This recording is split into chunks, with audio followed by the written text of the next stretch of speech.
Hello, good morning दोस्तों। आप सभी का बहुत बहुत स्वागत है आपके अपने यूट्यूब चैनल गोल पीएचडी आर्ट चैनल। गोल पीएचडी आर्ट चैनल में आप सभी का बहुत बहुत स्वागत है। इसके पहले हम पूरा का पूरा पाश्चात्य कला, ठीक है, पूरा पूरा पाश्चात्य कला प्लस लोक कला हम लोग समाप्त कर चुके हैं। अब हम पढ़ने चल रहे हैं कला का अर्थ व परिभाषा, चित्रकला के षडांग तथा कलागत तत्व। अध्याय 22 है, हम पढ़ने चल रहे हैं।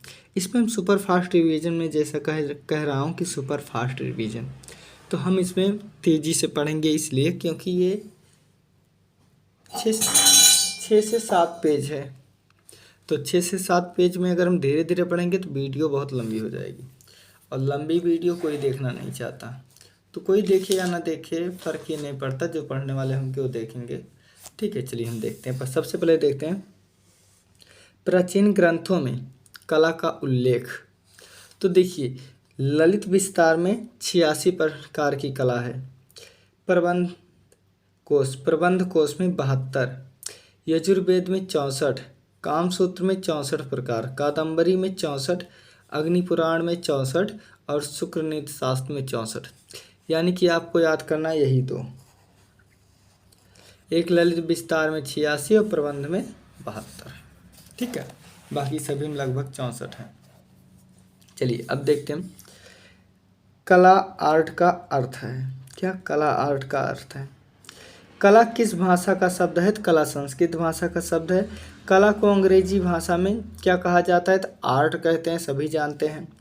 आर्ट शब्द का प्रयोग किस शताब्दी में प्रचलित हुआ था? तो 13वीं शताब्दी में प्रचलित हुआ था। यूनान में कलाओं को क्या कहा जाता है? तनखे कहते हैं। ठीक है, तनखे या तेनखे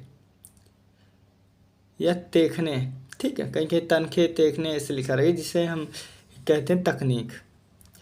कला शब्द का प्रयोग सर्वप्रथम किस ग्रंथ में हुआ? तो यजुर्वेद। देखिए, यजुर्वेद हमारा पहला सबसे प्राचीन है, तो सबसे पहले इसी मॉडर्न है।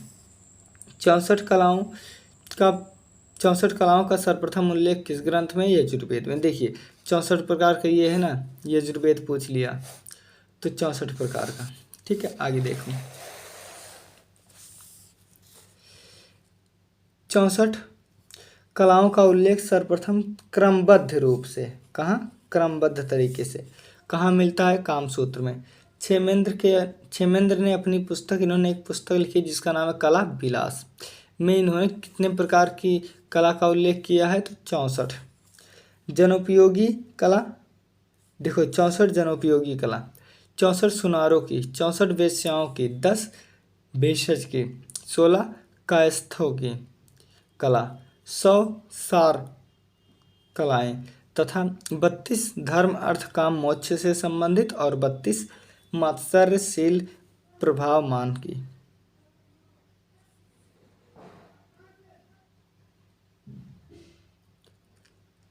प्रकृति शिल्प, प्रकृति निर्मित कला को क्या कहते हैं? देव शिल्प, कॉस्मिक आर्ट। प्राचीन भारतीय साहित्य में कला और कलाकार के लिए किन शब्दों का प्रयोग किया जाता है? तो कला के लिए शिल्प और कलाकार के लिए शिल्पी। क्या? कला के लिए शिल्प और कलाकार के लिए शिल्पी। आगे चलते हैं, देखते हैं। देखिए, कला शब्द का यथार्थवादी, क्या यथार्थवादी वह प्रामाणिक प्रयोग सर्वप्रथम कहाँ मिलता है? देखिए, सर्वप्रथम भरत मुनि के नाट्य शास्त्र में। देखिए, जो मुनि होते हैं, अब मुनि का अर्थ आप ऐसे लगाइए, जैसे जो लोग कंठी माला ले रहते हैं, भगवान के शरण में रहते हैं, वो कहते हैं कि भैया चप्पल पहन के खाना मत लाओ, मैं बावर्ची का बनाया खाना नहीं खाऊंगा, मैं अंगना में ही खाना खाऊंगा, मैं सबका खाना नहीं खाऊंगा, सबका छुआ हुआ। तो मतलब कुल मिलाकर को बहुत नाटक करा थे। ठीक है, अभी हम लोग लौड़े लफाड़ी हैं, तो हम लोग की नज़र में कि ये लोग बहुत नाटक करा थे। तो भरत मुनि मतलब साधु लोग नाटक करते हैं ना, ये साधुआ जाता है। तो वही चीज़ ऐसे जान लो कि साधु जो है नाट्यशास्त्र में, तो ऐसे याद किया हूँ कि साधु जो है बहुत नाटक कराते हैं, कहीं बहुत नियमबद्ध रही है कि रोज नहाई तब खाना खाई पाई, करेक बा वो करेक बा। ठीक बा, वैसे हमारे जो साधु मुनि लोग करते हैं, शास्त्रों में जो वर्णन है वो वैज्ञानिक तथ्य भी अच्छा है, तथ्य पर भी प्रमाणित है। चलिए आगे देखते हैं। शिल्प और कला, क्या शिल्प और कला दोनों शब्दों का अलग अलग प्रयोग सर्वप्रथम कहाँ मिला? भरत मुनि ने नाट्य शास्त्र में किया। मुझे बहुत खांसी आ रही है, आप लोग अपना सेहत का ख्याल रखिएगा। वह कौन भारतीय सौंदर्य शास्त्री है? क्या सौंदर्य पूछ लिया, जिसने यह युक्ति लिखी कि साहित्य संगीत कला विहीन, साहित्य संगीतम कला विहीना।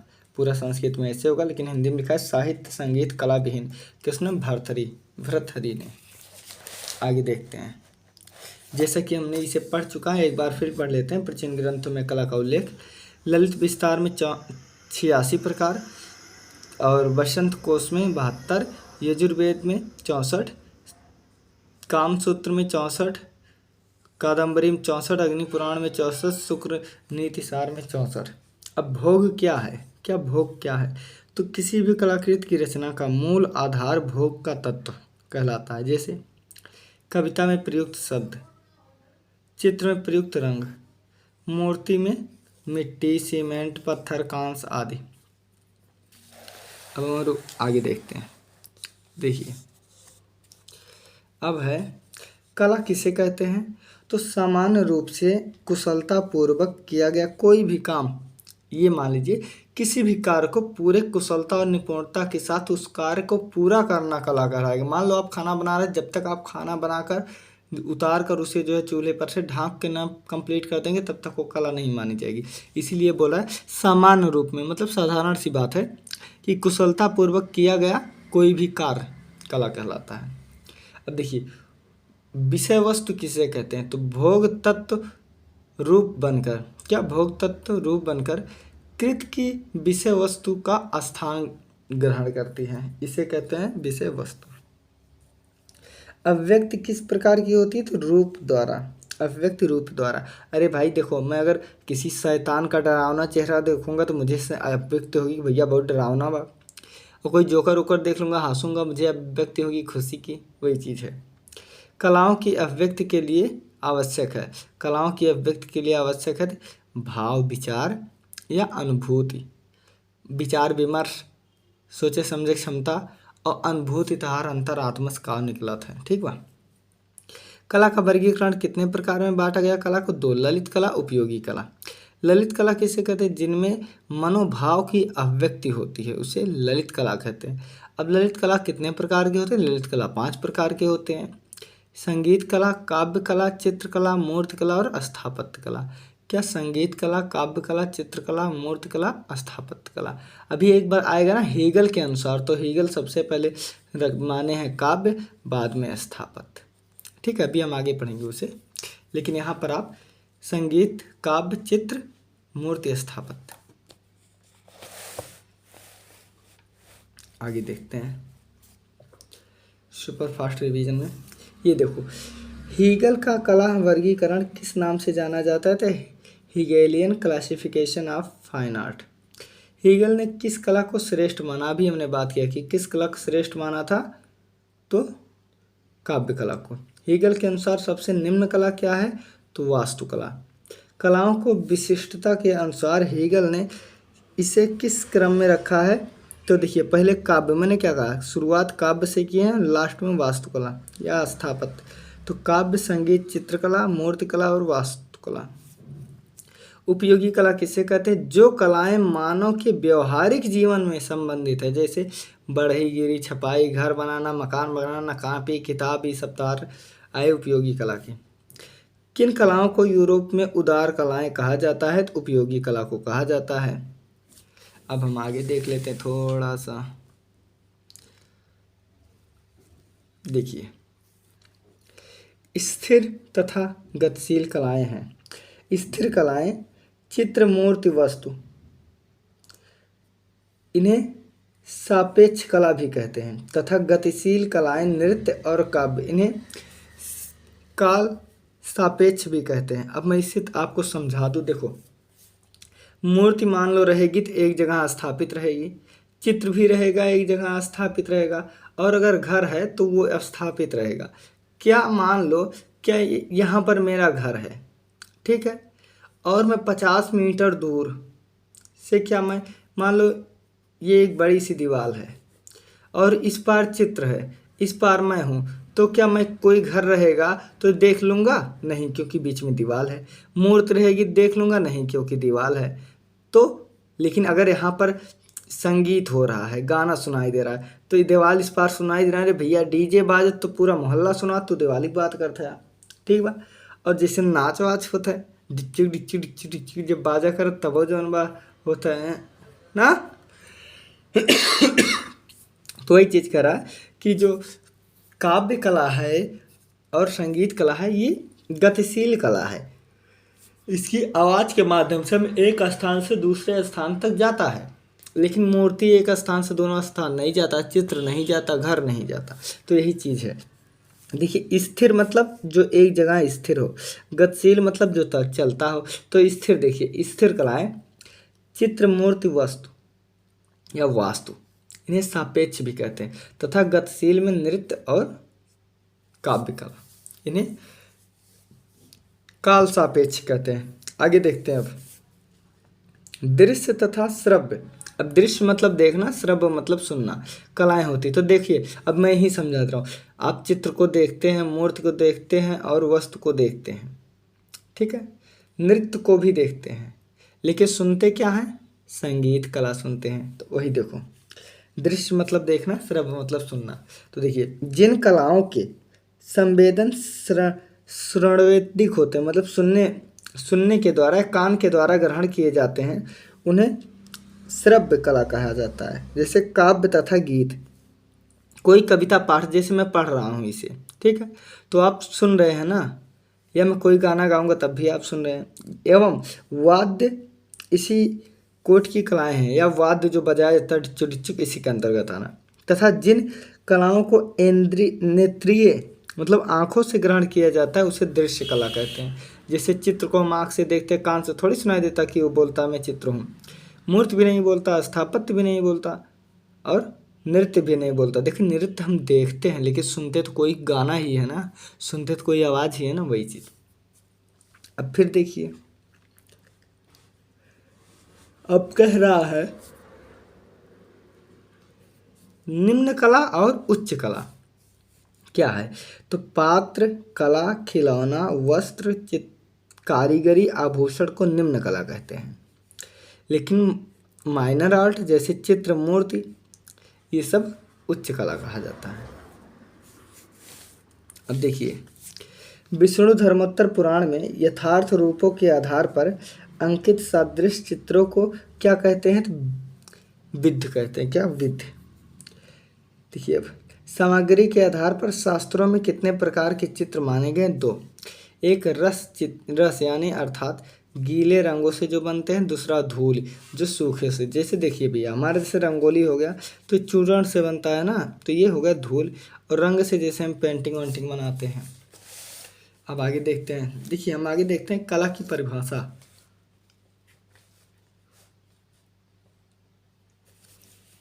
कौन कलाकार, कौन से विद्वान ने क्या मत दिया है, ये देखते हैं।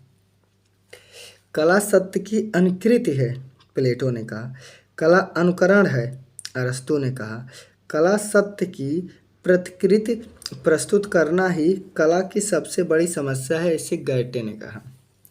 जो कुछ देव शिल्पों का प्रतिरूप है वह ही शिल्प है, इसे शतपथ ने कहा। कला वाद्य प्रभाव की आंतरिक अभिव्यक्ति है, किसने कहा? क्रोचे। कला भौतिक सत्ता को व्यक्त करने का माध्यम है, हीगल ने कहा। अपने भाव की क्रिया, रेखा, रंग, ध्वनि, शब्द द्वारा इसी प्रकार अभिव्यक्त करना कि उसे देखने या सुनने वाले के मन में वही भाव उठे। जैसे मान लो हम एक चित्र बनाए हैं, ये हास्य मुद्रा, ठीक है, तो अगर ये हास्य मुद्रा वाला है, तो अगर कला जो देख रहे हैं दर्शक, अगर उनके भी मन में हंसी आ गई तो समझ तुम्हारा कला सफल हुआ। पता लगा तुम हंसता हुआ बना रहे हो और उनको देखकर दुख हो रहा है, तो नहीं, वो कला जो आप बनाए हो जिस भाव से, वही भाव देखने वाले के मन में हो, तो उसे कला कहते हैं। ऐसा टॉलस्टॉय ने कहा। अपने शब्दों में ये समझ लो, कला एक अभिव्यक्ति है। रस की अभिव्यक्ति, कला क्या है? अभिव्यक्ति है। कला कल्पना की अभिव्यक्ति है। क्या कला जो है कल्पना की अभिव्यक्ति है? बिल्कुल, कला कल्पना की अभिव्यक्ति है। तो क्या है? शैली। अब आगे देखते हैं।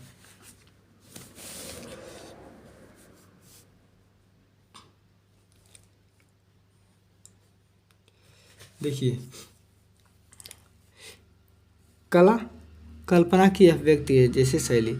कला दमित भावनाओं का उभरा हुआ स्वरूप फ्रायड ने कहा। सिगमंड फ्रायड पूरा नाम है।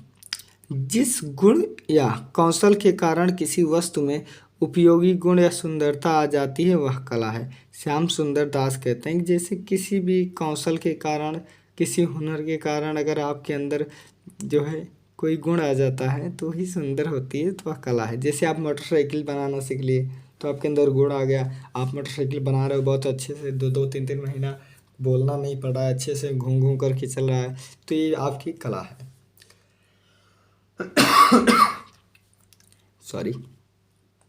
देखिए, अब जो अभिव्यक्ति के आह्लादक या रंजक स्वरूप है उसे कला कहते हैं। किसने कहा? हर्बर्ट रीड ने। कला में मनुष्य अपनी अभिव्यक्ति करता है, रविन्द्रनाथ टैगोर ने कहा। अब देखिए,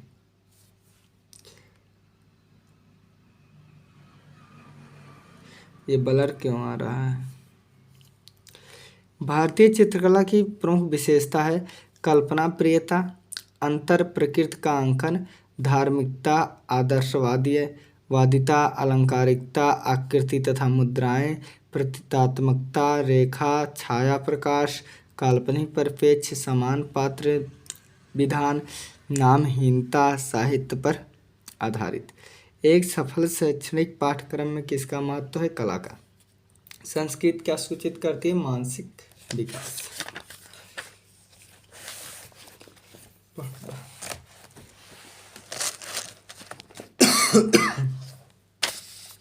आप लोग अपना ख्याल रखना भैया, बता रहे हैं, नहीं तो मेरी तरह आपको भी खांसी होगी। देखिए, मनुष्य मन को सुंदर और प्रज्वल बनाता है। कला। प्राचीन भारतीय कला की विशेषता है धार्मिक। ठीक है, आजा बाबा, काली माई, कराही दिए, ये सब मतलब पूजा पाठ बहुत करते रहे। प्रागैतिहासिक काल से ही पूजा पाठ के प्रमाण मिले हैं। प्राचीन भारतीय चित्रकला की दृष्टि होती है योगी दृष्टि। क्या? योगी। भारतीय कला में प्रकृति जगत का अनोखा रूप क्यों दिखाई पड़ता है? चेतन अचेतन जगत के समन्वय से। साधारण अज्ञानी जन समाज के लिए सरलता से ब्रह्म प्राप्ति के लिए क्या करना चाहिए, क्या करना चाहिए या क्या करता है? तो प्रतिमा व चित्र। भारतीय कला में आकर्षण क्यों है? अलंकारिकता से। भारतीय चित्रकला किस आधार पर विकसित हुई? कल्पना। भारत की कलाओं में किसका महत्व है? तो प्रतीक का महत्व है। भारतीय कल्पना में आकृतियों तथा मुद्राओं को आदर्श रूप किस प्रकार प्रदान किए जाते हैं? शास्त्रीय नृत्य। तो हम आगे देखें षडांग, जिसे कहते हैं कला के 6 अंग। चित्रकला के 6 अंग मैं इसे इस श्लोक के माध्यम से बता रहा हूँ, सुनिए। रूप भेदा परमाणा भाव लावण्य योजनम सादृश्यवर्णिका भंग इत चित्र षडांगम। ठीक है, ये है 6 अंग। पहला रूप, फिर भेद, प्रमाण, भाव, लावण्य योजना। अभी आगे है, देखिए। षडांग का उल्लेख सर्वप्रथम किस ग्रंथ में मिलता है? जयमंगला। कामसूत्र का टीकाकार कौन है? यशोधर पंडित, या चाहे पंडित यशोधर कहो। षडांग क्या है? वात्स्यायन कृत कामसूत्र, यानी कि जो वात्स्यायन ने कामसूत्र लिखा है नामक ग्रंथ टीका का जयमंगल, यानी कि इसी का एक अनुवाद है बस। उस प्राचीन ग्रंथ का नाम बताइए जिसमें भारतीय कला के 6 अंगों का उल्लेख हो। तो षडांग है, तो इसके किसने किया था? जयमंगला में है, जयमंगला में है। षडांग किसने लिखा था? तो पंडित यशोधर ने, यशोधर पंडित। कामसूत्र के 3य अध्याय का टीका जयमंगला में यशोधर पंडित ने आलेख चित्रकला को कितने भेद में बताए? 6। रूप भेद, प्रमाण, भाव, लावण्य योजना, सादृश्य, वर्णिका भंग। आगे देखते हैं। देखो, रूप भेदा प्रमाणानि भावलावण्य योजनम सादृश वर्णिका भंग इति चित्र षडांगम, यही हमने सबसे पहले बोला था। रूप भेदा प्रमाणानि भावलावण्य योजनम सादृश्य वर्णिका भंग इति चित्र षडांगम नामक सूत्र कहाँ से लिया गया है? तो जय मंगला से। कहाँ? जय मंगला से। ठीक है, अब आगे देखते हैं। देखिए, रूप भेद तो हम पहला क्या है? रूप भेद। अब रूप भेद पढ़ते हैं 1 नंबर। रूपों के बाहरी भेदों का अध्ययन किया जाता है रूप भेद के अंतर्गत। भारतीय शास्त्रीय मत में शैली के आधार पर रूप कितने होते हैं? 4 प्रकार का। सत्य, वर्णिक, नागर और मिश्र। सत्य, वर्णिक, नागर और मिश्र। आगे देखते हैं।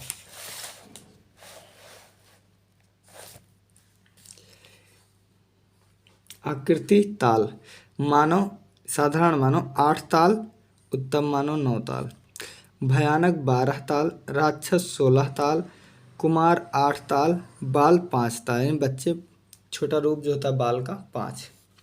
अब देखिए प्रमाण। देखिए प्रमाण से शुरू कर रहे हैं, भाव पर खत्म करेंगे। अनुपात, सीमा, लंबाई, चौड़ाई, शरीर रचना किसके अंतर्गत आता है? प्रमाण का। अरे भैया नाप तौल ये का प्रमाण का आथन कोनो चीज की साक्ष्य। तो साक्ष्य कैसे मिले कि कितना मोट बा, कितना लंबा बा, छोटा बा, बौना बा, राक्षस आ कि भगवान आ, ये प्रमाण के अंतर्गत आए। माइकल एंजेलो ने देह आकृतियों को कितने भागों में बांटा है?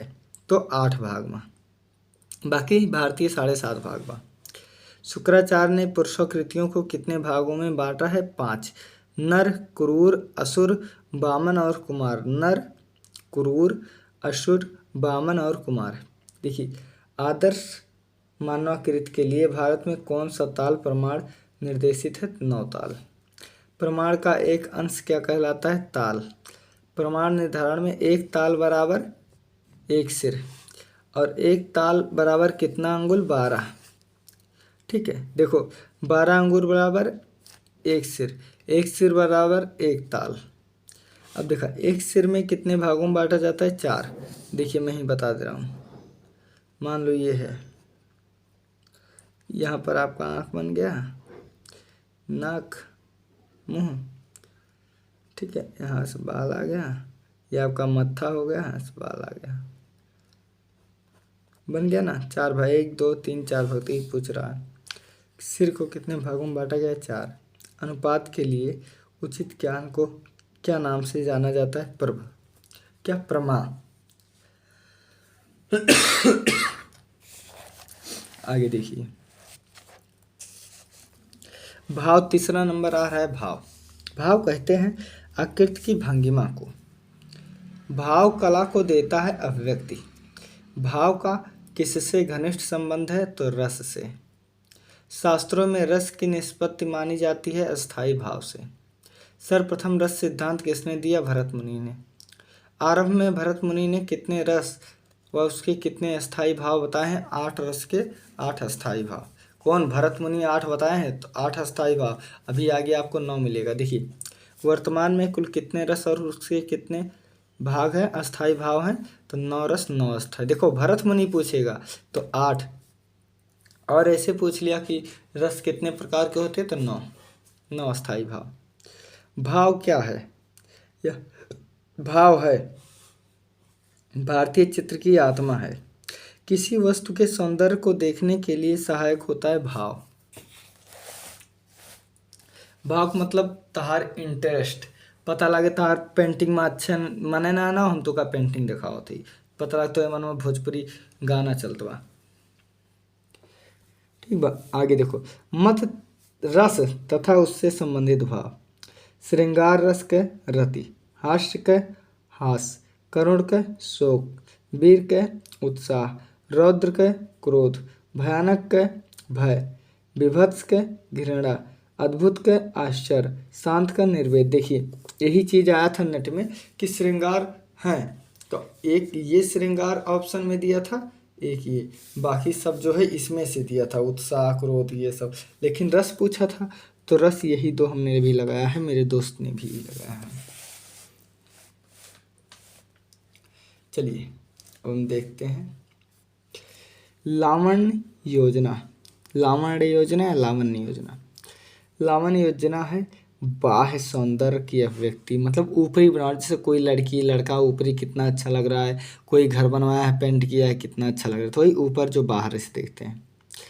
रूप गोस्वामी ने उज्ज्वल नीलमणि नामक ग्रंथ में लावण्य के विषय में क्या कहा है? उन्होंने कहा है मोती की सरलता की भांति सुशोभित करने वाला गुण लावण्य है। मुक्ता फलेषु चच्छाया या अस्तर लवति मिवांतरा। मुक्ता फलेषु या अस्त्र लवच्छित मित्तवांतरा प्रतिभाति यदिगेषु ललावनम मिहोच्यते।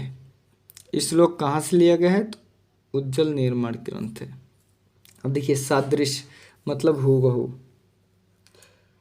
ठीक है, हूबहू को ही कहते हैं सादृश्य।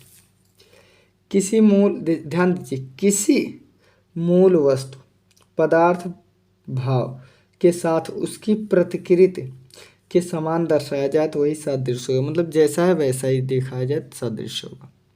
भारतीय कला में शरीर रचना हेतु प्रधान रूप से किन उपमानों का प्रयोग किया गया है? तो स्थिर मुख अंडाकृति, चंचल मुख पान की आकृति जैसी, प्रसन्न नेत्र जो है खंडन पंछी के समान, विलासी नेत्र परवर की फांक के समान, योगी का कान ओम की आकृति जैसा, आदर्श कान गिद्ध की आकृति जैसा। क्या है? सदृश। अब वर्णिका भंग। भारतीय चित्रकला के षडांग का वह भाग जो रंग से महत्व रखता है तो वर्णिका भंग है। वर्ण देखिए, ये वर्णिका वर्ण से बना है, वर्ण, और वर्ण बराबर होता है रंग, ठीक है। तो वर्णिका भंग जो है क्या है? अंग। तो इसमें वर्णिका भंग, वर्णिका भंग किसे कहते हैं? नाना वर्णों की सम्मिलित भंगिमा को। चित्र के षडांगों में सबसे कठिन साधना होती है, क्या होती है? वर्णिका भंग।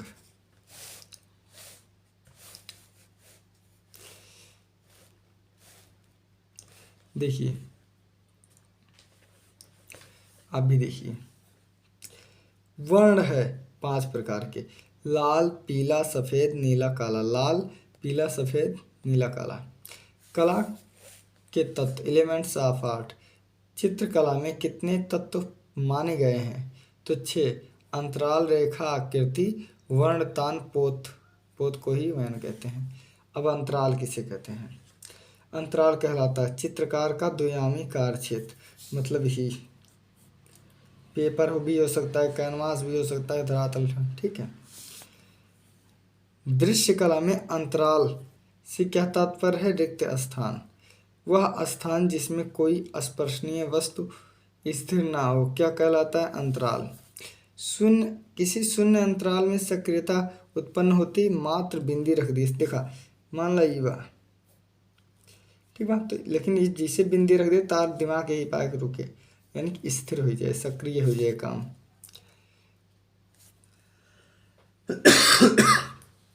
किस प्रकार के क्षेत्र विभाजन से अंतराल में सक्रियता आती है? तो असम विभाजन से। प्रभावशाली अंतराल का सृजन चित्र धरातल पर कैसे किया जाता है? आकृतियों के मध्य दूरी छोड़कर। क्या आकृतियों की, मान लें एक आकृति है बना दी एक ठीक है, तो यह जो दूरी छोड़ के बनाए भी कहा थी, ठीक है। आगे देखा,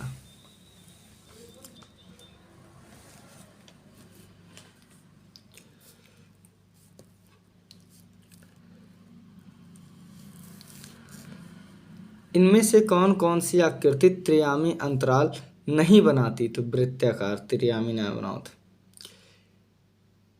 प्राचीन ग्रंथों में अंतराल को किन किन नामों से जाना जाता है? सम्रांगण सूत्र में भूमि बंधन। देखिए सूत्र है देखिए सम्रांगण सूत्र है, तो सूत्र कैसे होगा?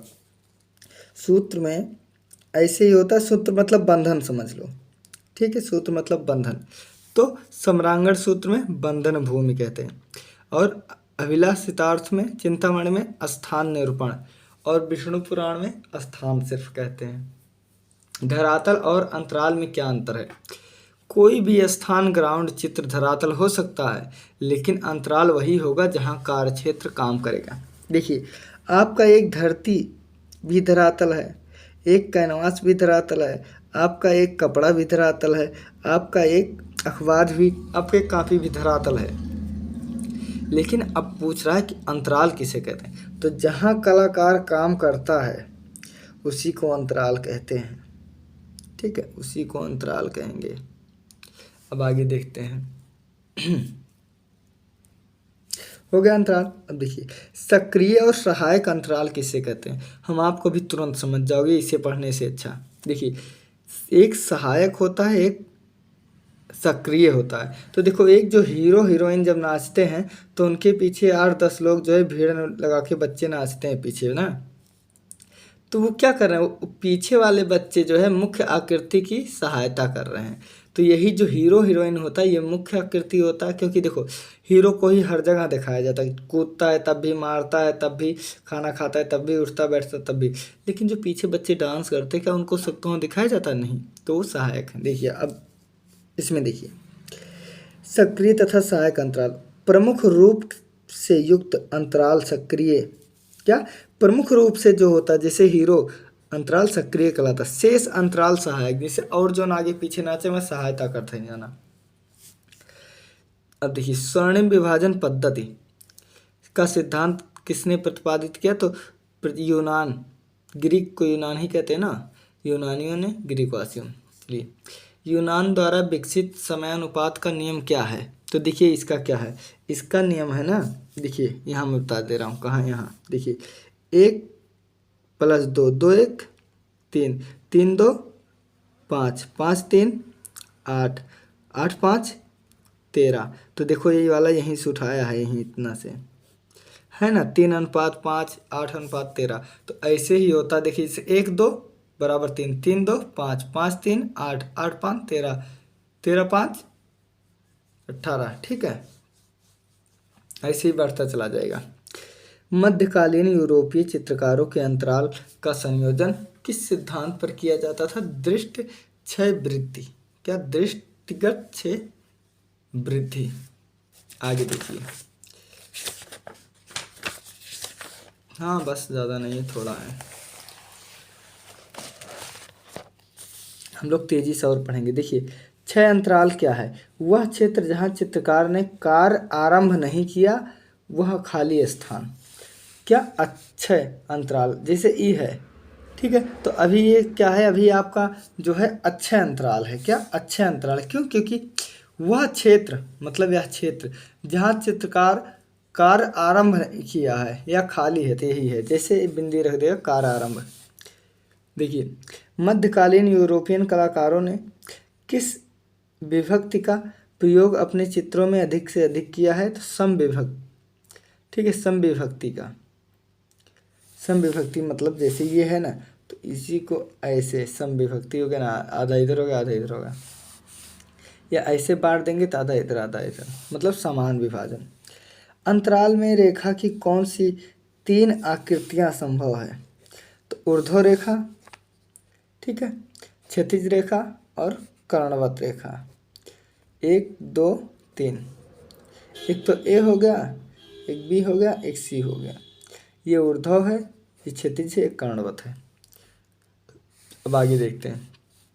चित्र सृजन के लिए सर्वप्रथम आवश्यकता पड़ती है चित्र के लिए धरातल। जब भी आप कुछ भी बनाओगे सबसे पहले आपको धरातल चाहिए ना। अब देखो, रेखा किसे कहते हैं? तो 2 बिंदुओं के बीच की दूरी को रेखा बिल्कुल नहीं कहते। बताओ, ये 2 बिंदु है, अब एक बीच के रेखा कैसे हुए? तो ये ऐसे होगा, 2 बिंदुओं को आपस में मिलाने वाली, जब 2 बिंदु को आपस में मिला दिया जाता है तब रेखा कहलाती है। क्या? जब 2 बिंदु को आपस में मिला दिया जाता है तब रेखा कहलाती है। ये क्या बोला? 2 बिंदुओं के बीच की दूरी, मान लो एक बिंदु ई बा, एक बिंदु ई बा, तो ये रेखा कैसे हुई है? बताओ, ये रेखा कैसे हुई है? ये है बा मान लो तेरी रेखा गई का दो बिंदुओं के बीच की दूरी, तो मान ले कि दूरी 4 सेंटीमीटर, तो ये रेखा कैसे हुई है? रेखा हुई जब दो बिंदु को एक दूसरे से मिलाया जाए, या तो दो बिंदुओं के बीच की दूरी को एक दूसरे से मिलाया जाता है तब रेखा होती है, या एक बिंदु को दूसरे बिंदु से मिलाना रेखा कहलाता है, तब परिभाषा सही होगा। ये आर्ट वाले भी ना। रेखा के कितने भेद माने गए हैं? 2, सरल रेखा, वक्र रेखा। सरल रेखा किसे कहते हैं? किसी बिंदु से एक ही निश्चित दिशा में खींची जाए रेखा सरल कहलाती है। जैसे इधर हम खींच रहे हैं, सरल हो गया, ये कर रहे हैं, सरल हो गया ये, लेकिन पता है इसे भाग देता हूँ। अब देखो वक्र रेखा कैसे, यदि किसी देखा, यदि रेखा खींचने की दिशा बदल जाए तो वक्र, मान लो मैं यहाँ से कर रहा हूँ, ऐसे चला मेरा दिशा बदल गया, ये वक्र हो गया, यहाँ से इधर हो गया, ये वक्र हो गया, इधर हो गया, ये वक्र हो गया, एक वक्र, ठीक है। यदि देखिए, यदि रेखा खींचने की दिशा बदल जाए तो उसे वक्र कहते हैं। अब स्केच और ड्राइंग किसे कहते हैं? तो देखिए, जब तेजी से इसे बनाया जाता है, इसे ये स्केच होता है, और ड्राइंग हो जो देखिए ठीक सोहरा धीरे धीरे बनाई जाए। देखिए, शीघ्रता से रेखाएं खींचकर जो चित्रांकन किया जाता है उसे स्केच कहते हैं, और मन स्थिर करके आराम से जो चित्र बनावा उसका ड्राइंग कहते हैं, ठीक है। अब आगे देखो बाह्य रेखा या आउटलाइन जिसे कहते हैं। मान लो ये हम चित्र बनाए तो यही इसका आउटलाइन होगा, ठीक है। बाह्य रेखा या आउटलाइन तथा सीमा रेखा में क्या अंतर है? किसी भी आकृति की बाहरी रेखा को बाह्य रेखा कह सकते हैं, और आकृति के समस्त उभरे हुए स्थलों की रेखा को रेखा द्वारा सीमित करने की सीमा को रेखा कहते हैं। वास्ट ड्राइंग किसे कहते हैं? आकृति में कहीं कहीं तुलिका द्वारा जल के पतले वास लगाकर आवश्यक विवरणों तथा सीमाओं को रेखा द्वारा अंकित करने की मिश्रित पद्धति को वास पेंटिंग कहते हैं। चित्रकला में किसका महत्व है? तो रेखा का। चित्र में रेखा आकृति को रूप देती है, प्रवाह देती है और उभारती है। भारतीय चित्रकला में रंग के साथ महत्व है रेखा का।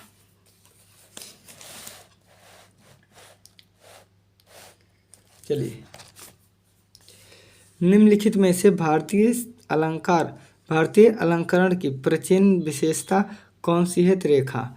रेखाओं द्वारा भाव प्रदर्शन किस शैली में किया गया है? अजंता में। प्रागैतिहासिक चित्रों में किसका महत्व है? रेखा का। चित्र में प्राण आता है लय, रंग और रेखा से।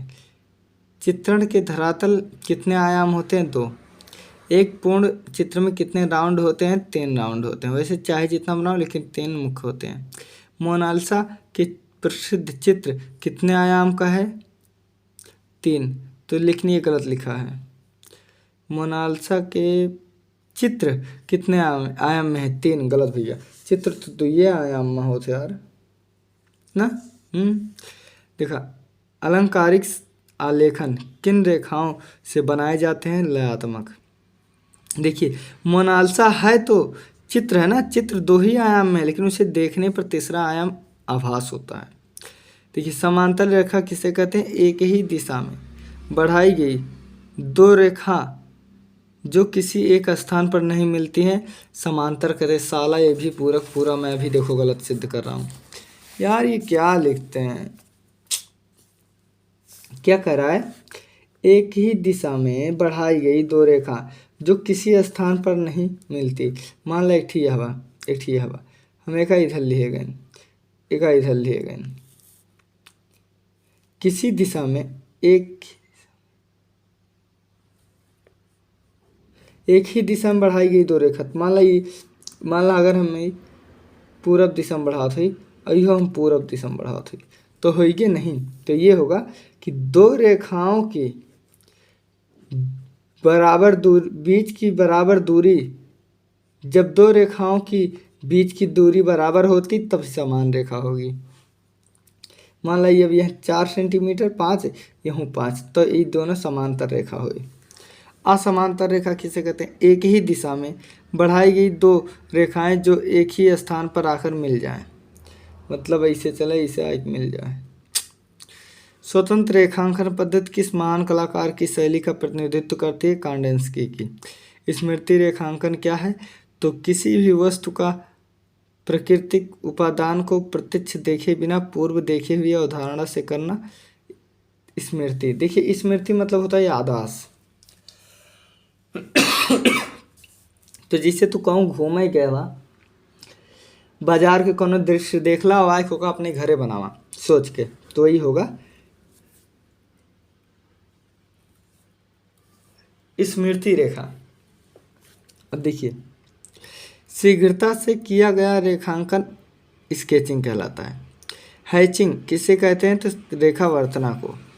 अब आगे देखते हैं।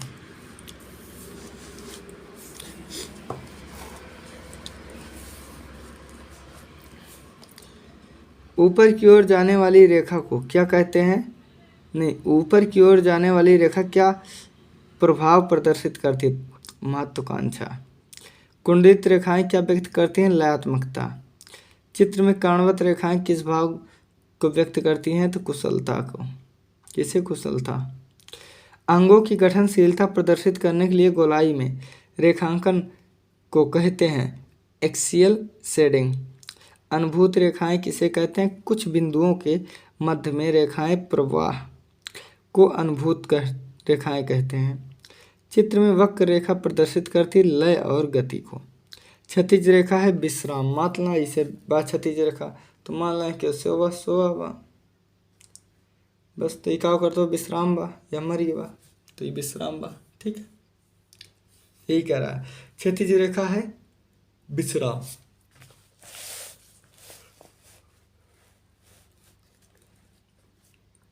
आकृति जिसे हम शेप कहते हैं, फॉर्म। किसी भी या कला की समस्याओं के आधार पर रूप या आकृति के कितने भेद होते हैं? दो, एक सक्रिय दूसरा निष्क्रिय। दूसरा वर्गाकार आकृति किस भाव का प्रतीक होती है? कठोरता का। निरंतर गतिशील युक्त सौंदर्य किस प्रकार की आकृति में व्यक्त होता है? वृत्त में। ऊर्ध्वमुखी त्रिभुज किसका प्रतीक है? ऊपर की गति को। किसको? ऊपर की गति को या लिंग को। ठीक है, ऊपर की गति या लिंग। देखिए केस पर्वत सर्प या लहरदार ऐसे ऐसे करते हैं लहरदार रेखा। आकृति की रचना के तत्व में नहीं होती है अंतराल। किस प्रकार की आकृति सदृश मूलक नहीं होती? अमूर्त। अमूर्त भैया दिखाई ना पड़ा तो क्या हो? देखिए इनमें से कौन सा तत्व आकृति से संबंधित नहीं है? काल या समय। रूप किसे कहते हैं? वह स्थान जिनका निश्चित आकार और रंग होता है। वर्ण मतलब रंग। अवायवीय ठीक, अवायवीय। भार संतुलन की दृष्टि से रूप कितने भेद होते? दो, एक सममात्रिक एक असममात्रिक। किसी संरचना के प्रमुख दो तत्व क्या हैं? रूप और स्थान। निम्नलिखित में से कौन सा रूपप्रद कला नहीं है? तो कोलाज। स्थिर मुख आकृति है अंडाकार। चंचल मुख आकृति पानकाल। प्रसन्न नेत्र खंजन पक्षी के समान। योगी का कान ओम आकृति के समान। आइडेंटिटी ड्राइंग मतलब जब कोई व्यक्ति बोलकर किसी दूसरे व्यक्ति का चित्र बनवाता है तो वो आइडेंटिटी। देखो आइडेंटिटी मतलब ये आइडेंटिटी मतलब होती कि जौन बा परिचय। जब केहू परिचय दे के मान मोदी जी बनवाए बा तो हम कहा कि भैया उनके उम्र जो ना 55 और 60 के बीच में बा, बार बार पाक के बाद चश्मा लगावा थिन के और कुर्ता पैजामा पहना थे। तो कलाकार बनाए 50 आकृति कम से कम, तब जाके एक आकृति मिला था। ठीक बा। देखो अंकन किसे कहते हैं? पेंसिल पेन या किसी अन्य माध्यम की सहायता से पट पर यानी धरातल पर बनाया गया चित्र। यांत्रिक अंकन किसे कहते हैं? यंत्रों के द्वारा खींचा गया रेखा। यंत्रों से खींची गई रेखा कहलाती है कठोर होती है। मान हम पटी ये खींचत ही आराम से कोमल कोमल खींचत ही, मतलब इसे पटी रख के सर से खींच दें तो ये कठोर हुई है। प्रमाण की दृष्टि से भारतीय चित्रकारों ने कितने प्रकार के रूपों का वर्णन किया? 5। मानव, भयानक, राक्षस, कुमार और बालक। मानव, भयानक, राक्षस, कुमार, बालक। माइकल एंजेलो ने मानव कृतियों को कितने भागों में बांटा? 8। बाकी नॉर्मल 7.5 है। प्रमाण निर्धारण में ताल या इकाई क्या है? ताल बराबर एक सिर। लॉ ऑफ रिलेशन से बहुत पूछा जाता है, तो यह प्रमाण को कहते हैं। सिर को कितने भागों में बांटा गया? 4। अभी हमने दूसरे वाले वीडियो में भी बताया है। अब देखो वर्ण, रंग। तो वर्ण मतलब रंग होता है। वर्ण शब्द उल्लेख सर्वप्रथम किस ग्रंथ में मिलता है? ऋग्वेद। चित्रकला में रंगों को प्राप्त करने का साधन है रंग द्रव्य। रंग क्या है? प्रकाश का गुण या प्रकाश की संपत्ति। रंग को तकनीकी भाषा में ह्यू कहते हैं। सबसे अधिक तरंग लंबी तथा सबसे कम कंपन युक्त होता है लाल। सबसे कम तरंग की लंबाई और सबसे अधिक कंपन युक्त होता है बैंगनी। अमेरिकी चित्रकार मूशेल अल्बर्ट हेनरी के अनुसार प्राथमिक रंगों की संख्या 5 होती है। तटस्थ रंग ग्रे, काला और सफ़ेद, ये तटस्थ रंग है। और प्रकाश में उपस्थित रंगों को हम किसके सहारे देखते हैं? प्रिज्म के। इंद्रधनुष के रंगों का क्रम बैगनी, नीला, आसमानी, हरा, पीला, नारंगी, लाल, यानी विग्योर, VIBGYOR, विग्योर, या इसे कहेंगे बैनी, आह पिनाला। बा से बैगनी, ना से नीला, आ से आसमानी, हा से हरा, पी से पीला, ना से नारंगी, ला से लाल। ठीक है, बैनी, आह पिनाला। चलिए अब और देखते हैं। प्राथमिक रंग है ऐसे रंग जो अन्य रंगों के मिश्रण से नहीं बनाए जाते। प्राथमिक जो क्यों और रंग से ना बनाए। प्रकाश के प्राथमिक रंग लाल, नीला, हरा, और पदार्थ के रंग नीला, पीला, लाल। द्वितीयक रंग होते हैं हरा, बैंगनी, नारंगी। सुप्रसिद्ध जर्मन विद्वान विल्हम ओस्टवाल्डन ने कितने रंगों की संगत बताए हैं? 8 और 24। ओस्टवाल्ड रंग की रचना कहाँ के वैज्ञानिक किए हैं? जर्मन। निम्नलिखित में से किन रंगों को मिलाकर नारंगी रंग बनता है? पीला, लाल। सर्वाधिक सामंजस्य उत्पन्न करने वाले रंग लाल और हरा। प्रजनन एवं विकास का प्रतीकात्मक रंग हरा। लाल रंग किसका प्रतीक है? प्रेम। कौन सा रंग ठंडा है? नीला, हरा। हरा भी जोड़ लेना। शीतल प्रभाव उत्पन्न करने वाले रंग नीला, हरा। आप किन रंगों को मिलाकर लगभग काला रंग बनाते हैं? भूरा और नीला को। आप किन रंगों को मिलाकर काला रंग बनाएंगे? कत्थई, नीला को। किन किन रंगों से मिलाने से ग्रे रंग बनता है? नीला और सफ़ेद। ऑफसेट कलर पेंटिंग में रंग होते हैं सियान, मैजेंडा, येलो, ब्लैक। तो इसी को कहते हैं एस से सियान, M से मैजेंडा, Y से येलो, B से ब्लैक, इसे भी कहते हैं। आगे देखिए, भारतीय झंडे में प्रयुक्त रंग होता है नेवी ब्लू। भारतीय तिरंगे के चक्र किसका प्रतीक है? निरंतर गति का। भारतीय चित्रकला में रंग विधान किसका भाग है? वर्णिका भंग का। मोनोक्रोम क्या है? एक ही रंग के विभिन्न तान, जिसे हम टोन कहते हैं। ठीक है। लाल रंग के प्रकाश में कौन सा रंग काली दिखाई देती है? हरी, हरी हरी चुनरी। ठीक है। बॉडी कलर कहते हैं श्वेत मिश्रित रंग को। किसी भी रंग में आप सफ़ेद मिला दिए तुरंत तो बॉडी कलर बन गया। वस्तु द्वारा प्रकाश को अपने में समाहित कर लेने वाला गुण कौन सी है? रंगहीन अर्थात काली। काला मत तो कौन भी रंग मिला था वो आखिर में अकालक काले बन जाए। विष्णु धर्मोत्तर प्रमाण के आधार पर मुख्य वर्ण कितने हैं और कौन कौन से हैं? 5। लाल, पीला, नीला, सफ़ेद, काला।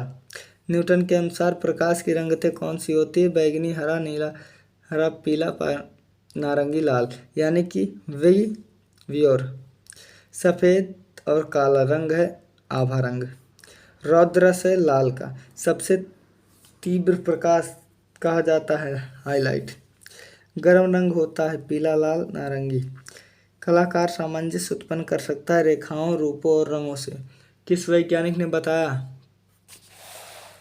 चलो गर्म रंग कौन सा है? लाल, पीला, नारंगी। कलाकार सामंजस्य उत्पन्न कर सकता है रेखा, रूप और रंगों से। किस वैज्ञानिक ने बताया कि वर्ण की उत्पत्ति प्रकाश से होती है? तो 1670 में आइजैक न्यूटन ने बताया। प्रिज्म के आविष्कार करता है न्यूटन, ब्रिटिश वैज्ञानिक। हम किसी वस्तु को किस प्रकार देखते हैं? किसी वस्तु के विकर्ण होकर जब प्रकाश रेटिना पर केंद्रित होकर रोड्स एंड कोन्स के सेल्स को चेतन कर देती है तो छवि हमारी रेटिना पर आती है। इससे कोई भी वस्तु में दिखाई देती है। मनोवैज्ञानिक आधार पर मुख्य रंगतें कौन कौन सी हैं? हरी, पीली, लाल और नीली। द्वितीयक रंग या द्वितीय रंगत किसे कहते हैं? मुख्य रंगत को मिलाने से जो रंग प्राप्त होता है उसे द्वितीयक कहते हैं। जैसे लाल और पीला मिलाया नारंगी बन गया, पीला नीला मिलाया हरा बन गया, लाल नीला मिलाया बैंगनी बन गया। तृतीय रंगों की संख्या 6। एकांकी वर्ण योजना किसे कहते हैं? एक ही रंगत के विभिन्न मानकों के संयोजन को। मैं 1 घंटे में सोच रहा हूँ पूरा हो जाए। रंगों को अधिक मिलाने से क्या खत्म होता है? रंग का मान। विरोधी वर्ण योजना किसे कहते हैं? वर्ण चक्र में स्थित आमने सामने के विरोधी रंग कहे जाते हैं। जैसे हरे का विरोधी लाल, नारंगी का नीला और बैंगनी पीला। प्रकाश की मात्रा सबसे अधिक होती है पीला में। प्रांग के अनुसार तृतीयक रंग कौन सी है? श्रेटन, रसेट, आलिव। आलिव में नारंगी हरा मिला हुआ है।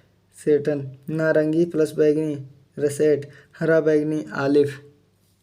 रंगत किसे कहते हैं? रंग की प्रकृति में जैसे रंग की प्रकृति को जैसे पीलापन, हरापन, कालापन, नीलापन, भूरापन।